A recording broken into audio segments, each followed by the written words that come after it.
നമസ്കാരം. ഇതുവരെയുള്ള സമഗ്ര വാർത്തകളുമായി ഉച്ചവാർത്ത തുടങ്ങുന്നു. ആദ്യം പ്രധാന തലക്കെട്ടുകൾ.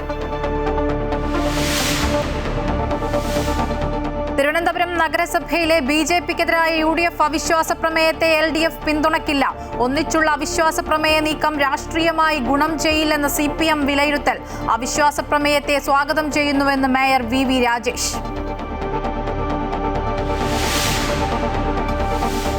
അയോധ്യ രാമക്ഷേത്രത്തിലെ സംഭാവന അഴിമതി കേസിൽ പ്രതികളുടെ വീടുകളിൽ റെയ്ഡ്. ക്ഷേത്ര ട്രസ്റ്റിൽ സമ്പൂർണ്ണ അഴിച്ചുപണി. പുതിയ ജനറൽ സെക്രട്ടറിയെ ജൂലൈ 11 പ്രഖ്യാപിക്കും. ആരോപണ വിധേയനായ ചമ്പത് റായിക്ക് VHP കേന്ദ്ര ഓഫീസിന്റെ ചുമതല നൽകാൻ നീക്കം. അന്വേഷണം ഉന്നതരിലേക്ക് എത്താതിരിക്കാൻ ശ്രമമെന്ന് പ്രതിപക്ഷം.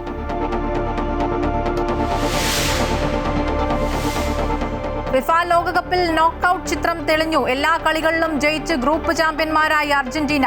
ജോർദാനെ തോൽപ്പിച്ചത് 1-3 ഗോളുകൾക്ക്. എല്ലാ മത്സരങ്ങളിലും ഗോൾ നേടി മെസ്സി. കൊളംബിയ പോർച്ചുഗൽ മത്സരം ഗോൾ രഹിത സമനിലയിൽ. 2020 വനിതാ ലോകകപ്പിൽ ഇന്ത്യ ഇന്ന് കരുത്തരായ ഓസ്ട്രേലിയക്കെതിരെ. അയർലൻഡിനെതിരായ 2020 പരമ്പരയിൽ ടീം ഇന്ത്യക്ക് നിർണായകം.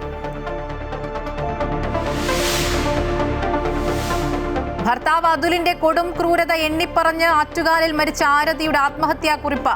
അതുലിനെതിരെ ആത്മഹത്യാ പ്രേരണ കുറ്റം. നിരന്തര പീഡനമാണ് ആരതി ജീവനൊടുക്കാൻ കാരണമെന്ന് കുടുംബം. കുറ്റം സമ്മതിച്ച അതുൽ ഇന്ന് കോടതിയിൽ ഹാജരാക്കും.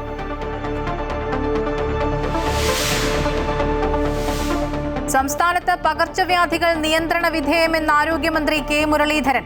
മഴ കനത്താൽ സ്ഥിതി വഷളാകുമെന്നും മന്ത്രി. പകർച്ചവ്യാധികൾ പടർന്നു പിടിക്കുമ്പോഴും ആവശ്യത്തിന് ഡോക്ടർമാരോ ജീവനക്കാരോ ഇല്ലാതെ ഇടുക്കി ഉപ്പുതറ സർക്കാർ ആശുപത്രി. സംസ്ഥാനത്ത് കാലവർഷം കനക്കുന്നു. കോഴിക്കോട്, കണ്ണൂർ, വയനാട്, കാസർഗോഡ് ജില്ലകളിൽ ഓറഞ്ച് അലർട്ട്.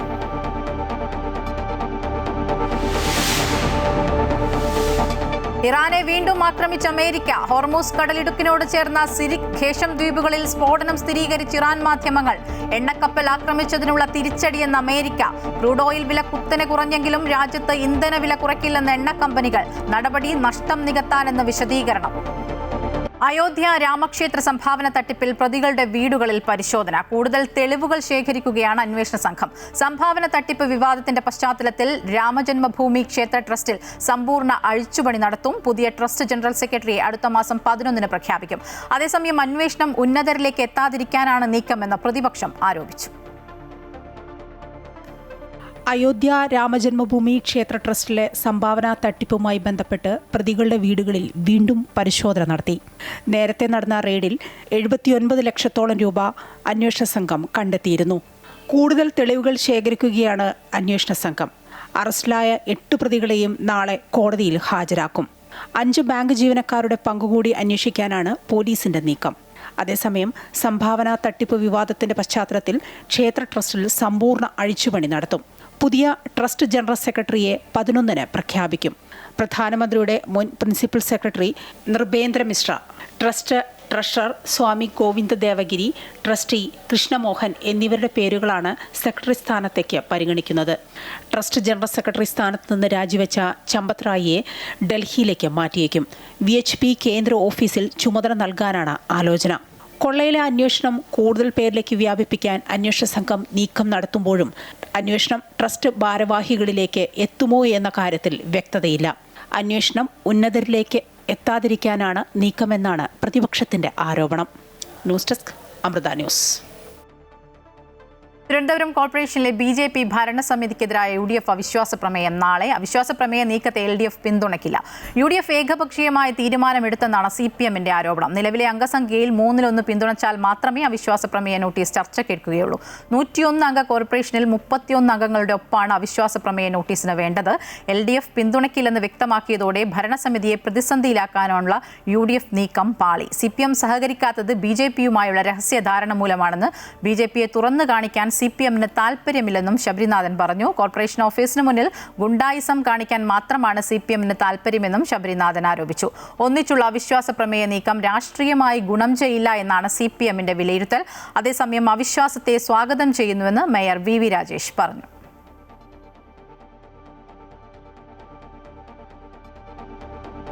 ശബരിനാഥന്റെയും mayor VV രാജേഷിന്റെയും വാക്കുകളിലേക്ക്. അല്ല, അവർക്ക് എന്ത് തീരുമാനം എടുക്കണം എന്നുള്ളത് അവരുടെ പാർട്ടിയുടെ ഒരു പ്രൊറഗേറ്റീവാണ്, തെറ്റില്ല. പക്ഷെ അവിശ്വാസ പ്രമേയം എന്ന് പറയുന്നതിന്റെ ഒന്നാമത്തെ ഘട്ടം ഒരുമിച്ച് ചർച്ച ചെയ്യുക എന്നുള്ളതാണ്. ഒരു അവിശ്വാസ പ്രമേയം ഒപ്പിട്ടാൽ അതിന്റെ ഭാഗമായി 15 ദിവസത്തിനകത്ത് കോർപ്പറേഷന്റെ എല്ലാ ആളുകൾക്കും വിളിച്ച് 4 മണിക്കൂർ പ്രതിപക്ഷത്തിന് ഈ കോർപ്പറേഷന്റെ ഭരണസ്തംഭനം അടക്കമുള്ള വിഷയങ്ങളെക്കുറിച്ച് ജനങ്ങളെ ബോധിപ്പിക്കാനുള്ള അവസരമാണ്. അത് ഓൺ റെക്കോർഡ് പോകാനുള്ള ഒരു അവസരമാണ്. അത് ഭാവിയിലേക്ക് ഉപയോഗിക്കാൻ പറ്റുന്ന ഒരു അവസരമാണ്. അപ്പോൾ UDF ഈ ഭരണഘടനാ സംവിധാനങ്ങളിൽ, ഭരണഘടനയിൽ, അതോടൊപ്പം മുനിസിപ്പാലിറ്റി ആക്ടൊക്കെ വിശ്വസിക്കുന്ന ആളുകളാണ്. അപ്പൊ ഇതാണെങ്കിൽ ഇത് ഇറ്റ്സ് ഓൺ റെക്കോർഡ്. അതിന് പകരം കോർപ്പറേഷന്റെ ഓഫീസിന്റെ വെളി സമരം വെച്ച് അങ്ങോട്ടും ഇങ്ങോട്ടും ബഹളം ഉണ്ടാക്കിയുള്ള ഒരു രാഷ്ട്രീയത്തിനോട് താല്പര്യം നമുക്കില്ല. അത് ജനങ്ങൾ കാണുന്നുണ്ട്. അപ്പോൾ ക്രിയേറ്റീവായിട്ടുള്ള ഒരു ഓപ്പോസിഷനായിട്ട് നിൽക്കുകയാണെങ്കിൽ ചർച്ചകൾ സഭയുടെ കൗൺസിലിന്റെ നടുത്തളത്തിൽ ഉണ്ടാകണം. അതിനാണ് UDF ഒന്നുചേരാൻ ചോദിക്കുന്നത്. അതിന് ഒന്നുചേരുന്നതിൽ കുഴപ്പമൊന്നുമില്ല. ആ ചർച്ച കഴിഞ്ഞ് നിങ്ങൾക്ക് ഇഷ്ടമുള്ള രീതി വോട്ട് ചെയ്തോളൂ, ഇറങ്ങിപ്പോയിക്കോളൂ. നമ്മൾ ആരും അവരോട് വന്ന് മറിച്ചിട്ട് ഭരിക്കണമെന്ന് പറയുന്നില്ല. നിങ്ങൾ ചർച്ച നടത്തൂ. ചർച്ച കഴിഞ്ഞ് വോട്ടിംഗ് വരുമ്പോൾ ഇഷ്ടമുള്ള കാര്യം ചെയ്യാമല്ലോ.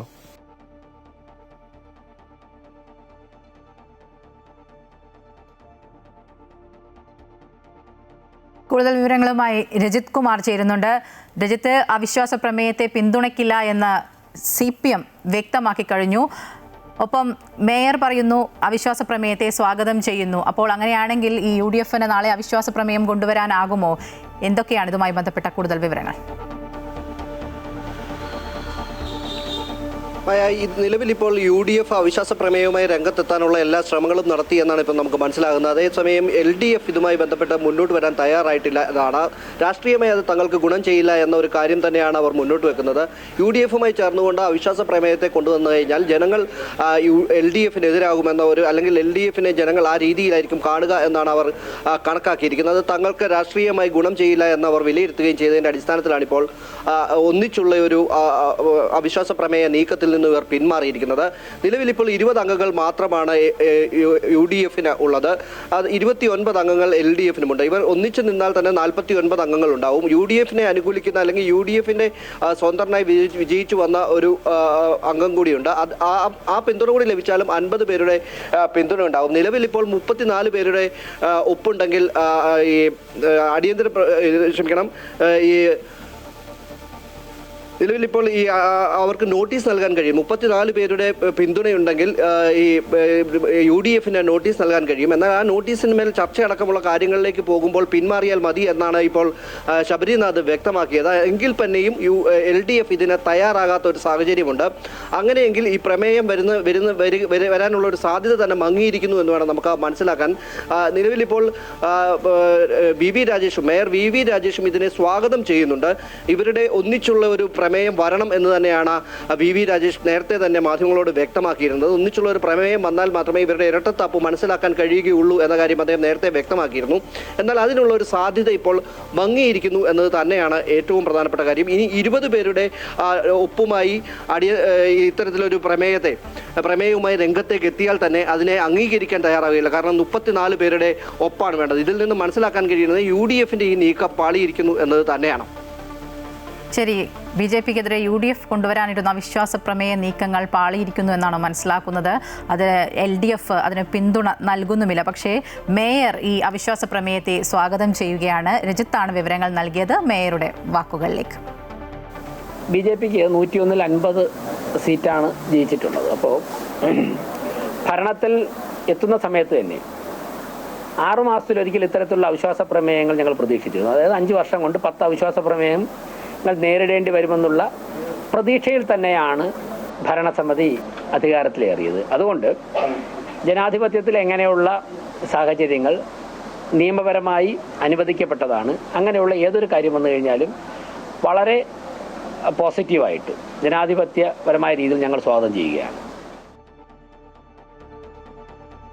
പകർച്ചവ്യാധികൾ നിയന്ത്രണ വിധേയമെന്ന മന്ത്രി K മുരളീധരൻ. ഇപ്പോൾ ഭയപ്പെടാനില്ല. മഴ കനത്താൽ സ്ഥിതി വഷളാകും. ബോധവൽക്കരണത്തിന്റെ ഭാഗമായി മറ്റന്നാൾ മന്ത്രിമാരുടെ സംയുക്ത ആഭിമുഖ്യത്തിൽ പ്രതിജ്ഞാ പരിപാടി സംഘടിപ്പിക്കും. തിരുവനന്തപുരത്തെ 2ാം മെഡിക്കൽ കോളേജിന് അംഗീകാരം തേടി കേന്ദ്ര ആരോഗ്യമന്ത്രി JP നദ്ദയ്ക്ക് കത്തയച്ചതായും മന്ത്രി പറഞ്ഞു. ഷിഗല്ല തന്നെ റിപ്പോർട്ട് ചെയ്യുന്നത് വളരെ കുറയുന്നുണ്ട്, താഴേക്ക് വരുന്നുണ്ട്. ഷിഗല്ല മരണങ്ങളൊന്നും സംഭവിച്ചിട്ടില്ല. 3-4 ദിവസങ്ങളായിട്ട് മരണങ്ങളൊന്നുമില്ല. ഡെങ്കിപ്പനിയും മറ്റും നിയന്ത്രണ വിധേയമാണ്. ഇപ്പോഴും പകർച്ചവ്യാധികൾ പടർന്നു പിടിക്കുമ്പോഴും ഇടുക്കി ഉപ്പുതറ സർക്കാർ ആശുപത്രിയിൽ ആവശ്യത്തിന് ഡോക്ടർമാരോ ജീവനക്കാരോ ഇല്ല. ദിവസേന 500-ലധികം രോഗികൾ എത്തുന്ന ഇവിടെ കിടത്തി ചികിത്സയും മുടങ്ങിയിരിക്കുകയാണ്. തോട്ടം തൊഴിലാളികളും ആദിവാസി കുടുംബങ്ങളും സ്വകാര്യ ആശുപത്രികളെ ആശ്രയിക്കേണ്ട അവസ്ഥയിലാണ് ഇപ്പോൾ. ഇടുക്കി ജില്ലയിലെ ഏറ്റവും മികച്ച ആശുപത്രികളിലൊന്നാണ് ഉപ്പുതറ സർക്കാർ ആശുപത്രി.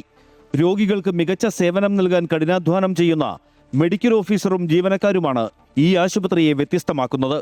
എന്നാൽ ആവശ്യത്തിന് ഡോക്ടർമാരും ജീവനക്കാരും ഇല്ലാത്തതാണ് ആശുപത്രിയുടെ പ്രവർത്തനത്തിന് പ്രതിസന്ധി സൃഷ്ടിക്കുന്നത്. ഒരു മെഡിക്കൽ ഓഫീസറെയും 2-3 ഡോക്ടർമാരെയും ഒക്കെ ഇപ്പം നിയമിച്ചിട്ടുണ്ട്.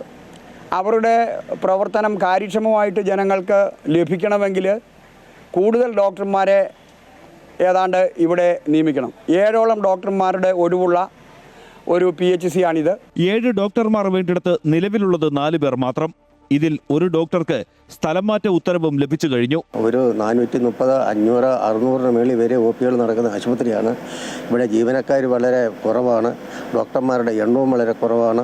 ഉള്ള ഡോക്ടറെ ഇപ്പം ഈ നാട്ടുകാർ പ്രതീക്ഷിച്ചിരുന്ന ഒരു ഡോക്ടറെ ഇപ്പോൾ ഇവിടെ സ്ഥലം മാറ്റുന്നതായിട്ടാണ് ഇവിടെ അറിയാൻ സാധിച്ചേക്കുന്നത്. തോട്ടം മേഖലയിൽ നിന്നും കണ്ണമ്പടി, മേമാരി തുടങ്ങിയ ആദിവാസി ഉന്നതികളിൽ നിന്നും ഉൾപ്പെടെ 100 കണക്കിന് ആളുകൾ ചികിത്സയ്ക്കായി ആശ്രയിക്കുന്നത് ഉപ്പുതറ സർക്കാർ ആശുപത്രിയെയാണ്. എന്നാൽ ആവശ്യത്തിന് ഡോക്ടർമാരില്ലാത്തതിനാൽ ഇവർക്ക് യഥാസമയം ചികിത്സ നൽകാൻ കഴിയുന്നില്ല.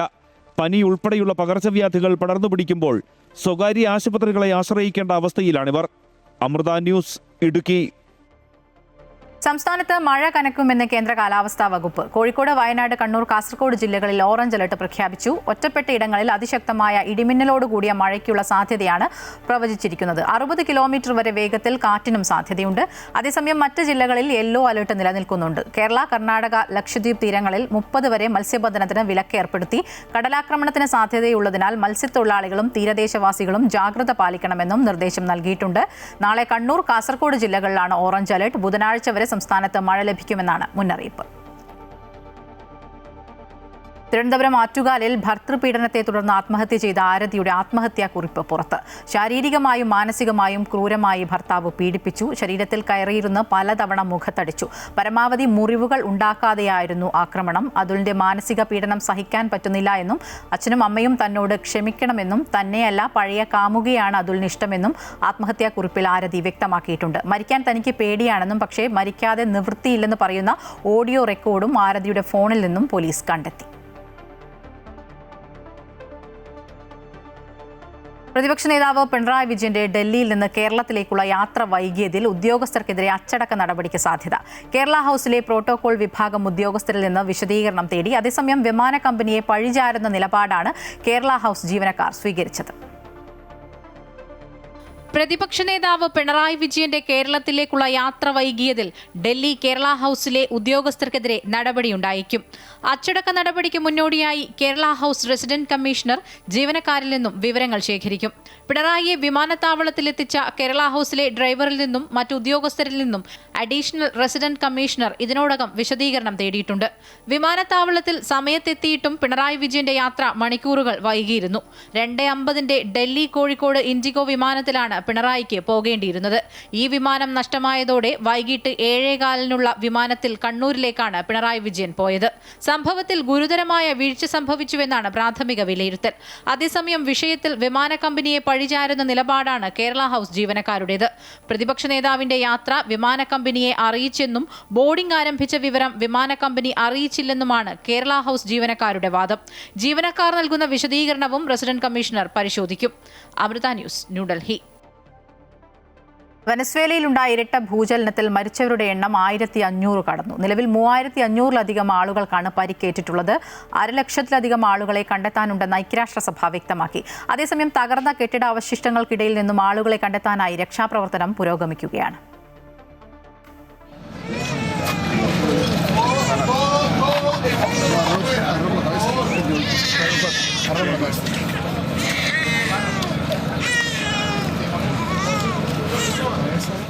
കൈക്കുഞ്ഞാണ്.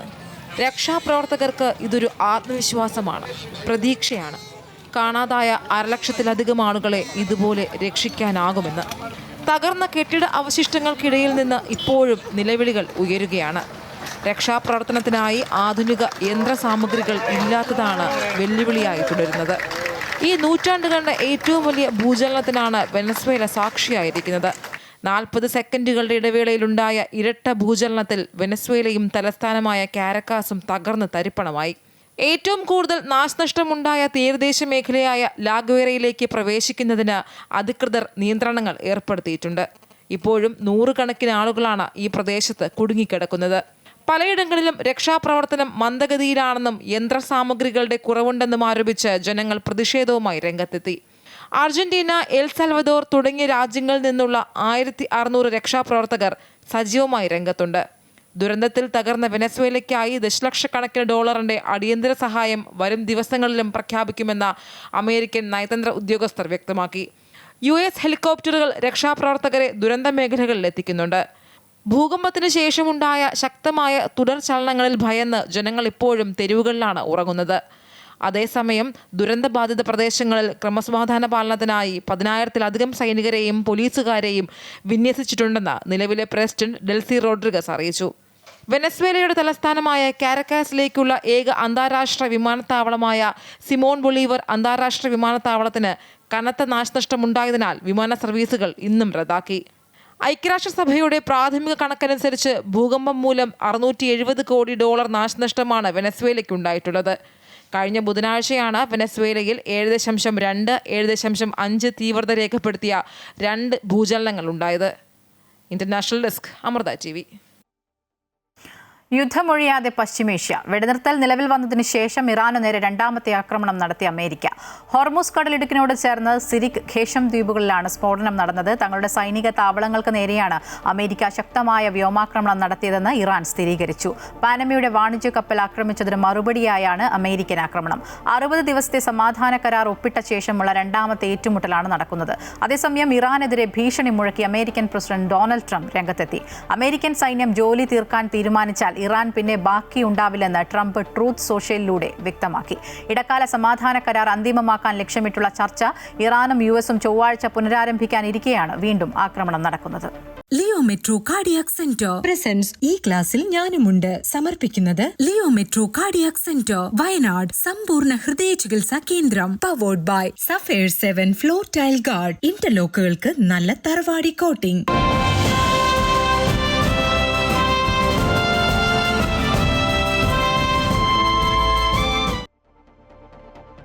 ഭാവിയിലെ പ്രതിഭകൾക്ക് പഠനോപകരണങ്ങൾ വിതരണം ചെയ്യുന്ന അമൃത TVയുടെ ഈ ക്ലാസ്സിൽ ഞാനുമുണ്ട് പദ്ധതിക്ക് വയനാട് ജില്ലയും വേദിയാവുകയാണ്. മുൻകാലങ്ങളിൽ നടപ്പിലാക്കി ഏറെ പൊതുജന സമ്മതി നേടിയ പദ്ധതി ഇന്ന് കൽപ്പറ്റ SKMJ ഹയർ സെക്കൻഡറി സ്കൂളിൽ നടക്കുന്ന ചടങ്ങിൽ കൃഷിമന്ത്രി T സിദ്ദിഖ് ഉദ്ഘാടനം ചെയ്യും. കൽപ്പറ്റ നഗരസഭാ അധ്യക്ഷൻ P വിശ്വനാഥൻ മുഖ്യാതിഥിയായിരിക്കും. അമൃത TV സംഘടിപ്പിക്കുന്ന ഈ ക്ലാസ്സിൽ ഞാനുമുണ്ട് എന്ന പദ്ധതി ഭാവി തലമുറയെ വാർത്തെടുക്കുക എന്ന ലക്ഷ്യത്തോടെയാണ് നടപ്പിലാക്കുന്നത്.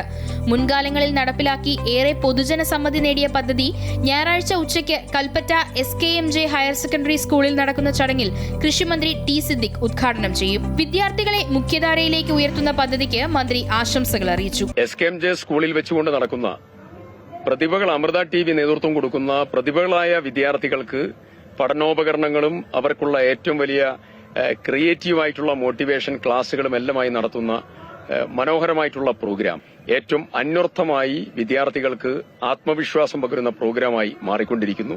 ഈ പ്രോഗ്രാമിന് എല്ലാവിധ ആശംസകളും. ചടങ്ങിൽ കൽപ്പറ്റ നഗരസഭാ അധ്യക്ഷൻ P വിശ്വനാഥൻ മുഖ്യാതിഥിയാകും. അമൃത TV സംഘടിപ്പിക്കുന്ന ഈ ക്ലാസ്സിൽ ഞാനുമുണ്ട് എന്ന പരിപാടി നാളെയുടെ പ്രതിഭകളെ കണ്ടെത്തുന്നതിനു വേണ്ടിയിട്ടും പഠനോപകരണങ്ങൾ വിതരണം ചെയ്യുന്നതിനും മോട്ടിവേഷൻ ക്ലാസ് സംഘടിപ്പിക്കുന്നതിനു വേണ്ടി അമൃത TV ഞാനുമുണ്ട് എന്ന പരിപാടി സംഘടിപ്പിക്കുകയാണ്.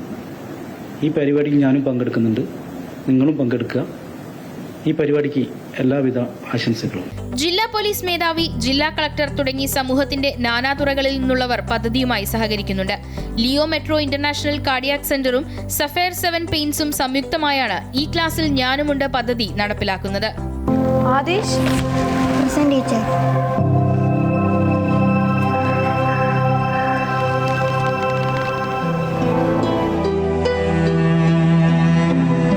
ആദിഷ് ഒരു പ്രതീകമാണ്. പ്രതികൂല ജീവിത സാഹചര്യങ്ങളാൽ പഠന പ്രതിസന്ധി നേരിടുന്ന വയനാട്ടിലെ വിദ്യാർത്ഥികളിൽ ഒരാൾ.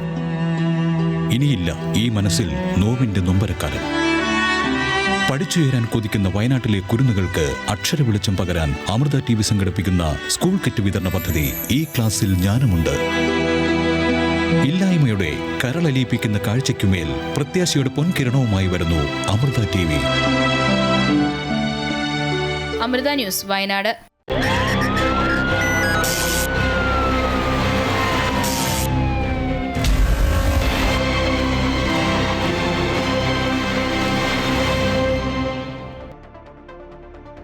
കണ്ണൂരിൽ ഓപ്പറേഷൻ തണ്ടറിന്റെ ഭാഗമായി നടത്തിയ പരിശോധനയിൽ 7 ഗ്രാമിലധികം മെത്താഫിറ്റമിനുമായി 2 യുവാക്കൾ അറസ്റ്റിൽ. രഹസ്യ വിവരത്തിന്റെ അടിസ്ഥാനത്തിൽ ചെക്കിക്കുളം ഭാഗത്ത് നടത്തിയ പരിശോധനയിലാണ് മെത്താഫിറ്റമിൻ കണ്ടെത്തിയത്. സംഭവത്തിൽ മാണിയൂർ സ്വദേശികളായ ഷമീം, ഷംസീർ KK എന്നിവരെ അറസ്റ്റ് ചെയ്തു. എക്സൈസ് കമ്മീഷണർ സ്ക്വാഡിന് ലഭിച്ച രഹസ്യ വിവരത്തിന്റെ അടിസ്ഥാനത്തിൽ നടത്തിയ പരിശോധനയിലാണ് ലഹരിമരുന്ന് കണ്ടെത്തിയത്. പള്ളിപ്പറമ്പ, ചെക്കിക്കുളം, കമ്പിൽ ഭാഗങ്ങളിൽ മയക്കുമരുന്ന് വിൽപ്പന നടത്തുന്ന പ്രധാനികളാണ് പിടിയിലായത്. പെരുമ്പാവൂരിൽ 18 കോടിയോളം രൂപ വില വരുന്ന ഹൈബ്രിഡ് കഞ്ചാവ് പിടികൂടിയ കേസിൽ മുഖ്യപ്രതിയടക്കം 4 പേർ അറസ്റ്റിൽ. പ്രധാന പ്രതിയായ ഒറ്റപ്പാലം സ്വദേശി ഹരികൃഷ്ണൻ, തായ്ലൻഡിൽ നിന്ന് കഞ്ചാവ് കടത്തിക്കൊണ്ടുവന്ന പാലക്കാട് കടമ്പഴിപ്പുറം സ്വദേശി പ്രസ്ജിത്ത്, കൂട്ടുപ്രതികളായ ശ്രീജേഷ്, സഞ്ജയ് എന്നിവരാണ് അറസ്റ്റിലായത്. ബാങ്കോക്കിൽ നിന്ന് കേരളത്തിലേക്ക് ഹൈബ്രിഡ് കഞ്ചാവ് കടത്തുന്ന സംഘത്തിലെ പ്രധാന പ്രതികളിൽ ഒരാളാണ് ഹരികൃഷ്ണനെന്ന് പോലീസ് അറിയിച്ചു. 2022 ഇടതു സർക്കാരിന്റെ മദ്യനയവുമായി ബന്ധപ്പെട്ട് സബ്ജക്ട് കമ്മിറ്റി അംഗം എന്ന നിലയിൽ ശക്തമായ വിയോജിപ്പ് രേഖപ്പെടുത്തിയിരുന്നുവെന്ന് സ്പീക്കർ തിരുവഞ്ചൂർ രാധാകൃഷ്ണൻ. ഇളവിനായി ജോണി വാക്കർ കമ്പനി സമർപ്പിച്ച അപേക്ഷയിലും IT ഹബ്ബുകളിൽ ബാർ ലൈസൻസ് അനുവദിക്കാനുള്ള ആലോചനയിലും ചൂതാട്ടത്തിന് അനുമതി കൊടുക്കാനുള്ള ആലോചനയിലും വിയോജിപ്പ് രേഖപ്പെടുത്തിയിരുന്നു. മദ്യത്തിന് നികുതി ഇളവ് നൽകുന്ന വിഷയത്തിൽ അന്നും ഇന്നും തന്റെ നിലപാട് ഒന്നു തന്നെയാണെന്നും തിരുവഞ്ചൂർ കോട്ടയത്ത് പ്രതികരിച്ചു. ആ ഡിസൻറ്റ് എഴുതുന്നതിന് മുമ്പ് തന്നെ ഞാൻ ഇതിൻ്റെ പകുതി യോഗം തീരുന്നതിന് മുമ്പ് തന്നെ ഞാൻ ഇറങ്ങിപ്പോന്നു. അപ്പോൾ ഞാൻ ഇറങ്ങിപ്പോന്ന ഗ്യാപ്പ് ഉപയോഗിച്ച് ആർക്കും ഡിസൻറ്റ് ഇല്ല എന്നൊരു മട്ടിൽ അന്ന് മിനിറ്റ്സ് എഴുതി. ഞാൻ പിന്നീടാണ് മിനിറ്റ്സ് എൻ്റെ കയ്യിൽ കിട്ടുന്നത്. മിനിറ്റ്സ് കിട്ടിയപ്പോൾ ഇമ്മീഡിയറ്റ് ആയിട്ട് ഒരു സമയവും ലാപ്സാക്കാതെ ഞാൻ എൻ്റെ നിഷേധക്കുറിപ്പ് അന്നത്തെ ബഹുമാനപ്പെട്ട മന്ത്രി ശ്രീ ബാലഗോപാലിന് കൊടുത്തു. ഞങ്ങൾക്കതിനെക്കുറിച്ച് തർക്കമുണ്ട് എന്ന് തന്നെ പറഞ്ഞു. മാത്രമല്ല, അതിനകത്തുണ്ടായിരുന്ന ഏറ്റവും പ്രധാനപ്പെട്ട കാര്യം നമ്മളുടെ IT ഹബ്ബുകളിലെല്ലാം, അവിടെ ടെക്നോ പാർക്ക് അടക്കം കേരളത്തിലെ എല്ലാ IT ഹബ്ബുകളിലെല്ലാം ഈ bar തുടങ്ങുന്നതിനുള്ള നടപടിയായിരുന്നു.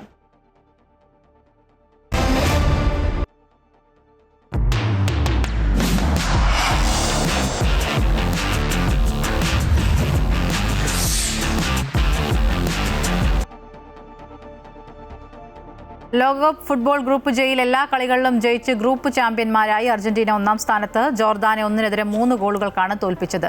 Giovanni Lo Celso, Lautaro Martinez, Lionel Messi എന്നിവരാണ് ഗോളുകൾ നേടിയത്. എല്ലാ മത്സരങ്ങളിലും ഗോൾ നേടി മെസ്സി തിളങ്ങി. ഈ ലോകകപ്പിൽ മെസ്സിക്ക് 6 ഗോളായി.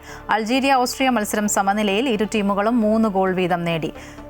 ഗ്രൂപ്പ് കെയിൽ കൊളംബിയ പോർച്ചുഗൽ മത്സരം ഗോൾ രഹിത സമനിലയിൽ. കൊളംബിയ ഗ്രൂപ്പ് ചാമ്പ്യന്മാരായി 1-ാം സ്ഥാനത്താണ്. 2-ാം സമനിലയോടെ ഗ്രൂപ്പിൽ 2-ാം സ്ഥാനക്കാരായി പോർച്ചുഗൽ നോക്കൌട്ടിലേക്ക് കടന്നു. ഉസ്ബെക്കിസ്ഥാനെതിരെ കോങ്കോയ്ക്ക് 1-നെതിരെ 3 ഗോളുകളുടെ മിന്നും ജയം. ലോകകപ്പിലെ ഗ്രൂപ്പ് എൽ പോരാട്ടത്തിൽ പാനമയെ തകർത്ത് ഗ്രൂപ്പ് ചാമ്പ്യന്മാരായി ഇംഗ്ലണ്ട് നോക്കൌട്ടിലേക്ക്. എതിരില്ലാത്ത 2 ഗോളുകൾക്കായിരുന്നു ജയം. 2-ാം പകുതിയിൽ ജൂഡ് ബെല്ലിംഗ്ഹാമും ഹാരി കെയ്നുമാണ് ഗോളുകൾ നേടിയത്. 3 മത്സരങ്ങളിൽ നിന്ന് 7 പോയിന്റുമായി ഇംഗ്ലണ്ട് ഗ്രൂപ്പിൽ 1-ാം സ്ഥാനത്തായി. ഒരൊറ്റ മത്സരം പോലും ജയിക്കാനാകാത്ത പാനമ ലോകകപ്പിൽ നിന്ന് പുറത്തായി. ഘാനയെ 1-നെതിരെ 2 ഗോളുകൾക്ക് പരാജയപ്പെടുത്തി ക്രൊയേഷ്യ നോക്കൌട്ടിൽ കടന്നു. സൂപ്പർ താരം നിക്കോളോ വ്ലാസിച്ച് 83-ാം മിനിറ്റിൽ നേടിയ ഹെഡർ ഗോളാണ് ക്രൊയേഷ്യക്ക് ജയം സമ്മാനിച്ചത്. ഗ്രൂപ്പ് മത്സരങ്ങൾ പൂർത്തിയായതോടെ നോക്കൌട്ട് ചിത്രം തെളിഞ്ഞു. ദക്ഷിണാഫ്രിക്ക കാനഡയെയും നെതർലാൻഡ് മൊറോക്കയെയും ജർമ്മനി പരാഗ്വേയെയും ഫ്രാൻസ് സ്വീഡനെയും ബെൽജിയം സെനഗലിനെയും നേരിടും. അമേരിക്കയുടെ എതിരാളികൾ ബോസ്നിയയാണ്. സ്പെയിൻ നേരിടുന്നത് ഓസ്ട്രിയയാണ്. പോർച്ചുഗൽ ക്രൊയേഷ്യയും, ബ്രസീൽ ജപ്പാനെയും, ഐവറി കോസ്റ്റ് നോർവേയെയും, മെക്സിക്കോ ഇക്വഡോറിനെയും, ഇംഗ്ലണ്ട് കോങ്കോയെയും, സ്വിറ്റ്സർലാൻഡ് അൾജീരിയയെയും നേരിടും. കൊളംബിയയുടെ എതിരാളികൾ ഘാനയും ഓസ്ട്രിയയുടേത് ഈജിപ്തുമാണ്. അർജന്റീന കേപ്പ് വെർദെയെയും നേരിടും. ബ്രസീലിനെ പിന്തുണച്ച് തൃശൂർ നഗരത്തിൽ വ്യത്യസ്ത രൂപത്തിൽ കറങ്ങി നടക്കുന്ന 70-കാരനായ ആരാധകനെ പരിചയപ്പെടാം. തൃശൂർ വടൂക്കര സ്വദേശി സാംബ സാലിയുടെ ബ്രസീൽ പ്രേമത്തിന് വർഷങ്ങളുടെ പഴക്കമുണ്ട്.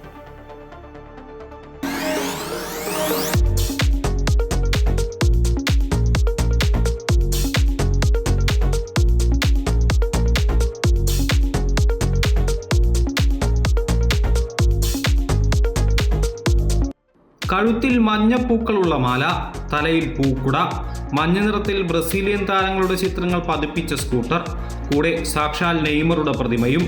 വ്യത്യസ്തമായ ഈ രൂപത്തിലാണ് 70-കാരനായ സാലി നഗരം ചുറ്റുന്നത്. കഴിഞ്ഞ 5 ലോകകപ്പുകളിലായി സാലി ഈ വേഷത്തിലാണ് ബ്രസീലിനായി പിന്തുണ തേടിയത്. അതുകൊണ്ടുതന്നെ സാംബ സാലിയെ ജനം പെട്ടെന്ന് തിരിച്ചറിയും.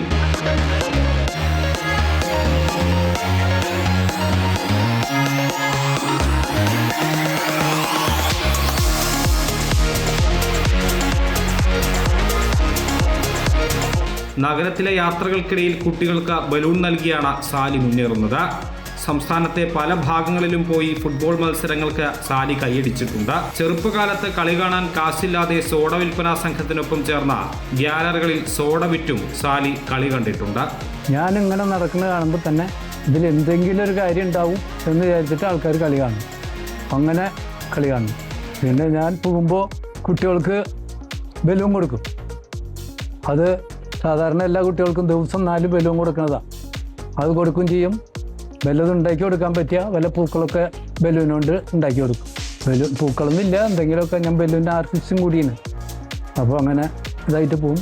ഇടയ്ക്ക് ഒരു പി വിളി ഉണ്ട്. ഈ പി വിളി ആൾക്കാരൊക്കെ ഒന്ന് ശ്രദ്ധിക്കാൻ വേണ്ടിയിട്ടുണ്ട്.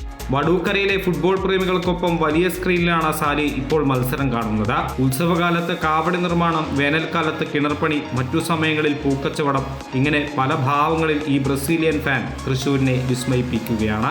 അമൃത ന്യൂസ്, തൃശ്ശൂർ. റിപ്പോർട്ടോടെ ഉച്ചവാർത്ത പൂർണ്ണമാവുകയാണ്. കൂടുതൽ വാർത്തകൾക്കായി അമൃത ന്യൂസ് യൂട്യൂബ് ചാനൽ കാണുക. നമസ്കാരം.